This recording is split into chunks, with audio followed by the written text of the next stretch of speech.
আসসালামু আলাইকুম সবাইকে। আজকে একটা কুড়মুড়ে পটেটো ফ্রেঞ্চ ফ্রাই তৈরি করে দেখাবো। এটা ফ্রেঞ্চ ফ্রাইয়ের মতোই, বাট এটা একটু কুড়মুড়ে ভার্সন। ফার্স্টে আমি আলুগুলোকে ফ্রেঞ্চ ফ্রাই শেপে কেটে নিলাম। তারপরে সেগুলো ভালোভাবে ধুয়ে নিতে হবে। আলুগুলো ধোয়ার পরে একটা প্লেটের মধ্যে আমি টিস্যু পেপার বিছিয়ে আলুগুলোর যে এক্সট্রা পানি সেটা আমি চেপে চেপে মুছে নেব।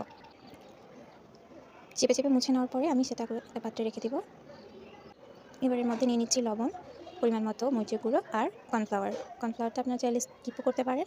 কর্নফ্লাওয়ারের বদলে আটা দেওয়া যেতে পারে। কর্নফ্লাওয়ার দিলে একটু বেশি মুচমুচে হয়। তো আমি সবগুলো ভালো করে মাখিয়ে কড়াই তেলটা গরম করে গরম তেলের মধ্যে আমি এটা ছেড়ে দিচ্ছি। এটা সাধারণত ডিপ ফ্রাই করা হয়, বাট অল্প তেলেও ভাজা যায়। ধৈর্য নিয়ে ভাজতে হবে, একটু সময় লাগে, ব্যাপার না, এটা আস্তে আস্তে হয়ে যায়। আমি সাধারণত ডিপ ফ্রাই একটু অ্যাভয়েড করি, খুব বেশি দরকার না পড়লে আমি সেটা করি না। তো আমি এটা ভেজে নিচ্ছি। তো আস্তে আস্তে তাপমাত্রা ভেজে নিতে হবে, তাহলে এটা সুন্দরভাবে এটা রেজাল্ট আসবে। তো এটা হয়ে গেছে। এটার পরে চা খেতে কিন্তু অনেক বেশি জোস লাগে। এই গরমে, এই শীতে এই রেসিপিটা কিন্তু মাস্ট ট্রাই করতে পারে। অনেক ইজি আর খেতেও অনেক দারুণ। যারা আলু লাভার তাদের অবশ্যই পছন্দ হবে। তো এই ছিল আজকের রেসিপি। আল্লাহ হাফিজ।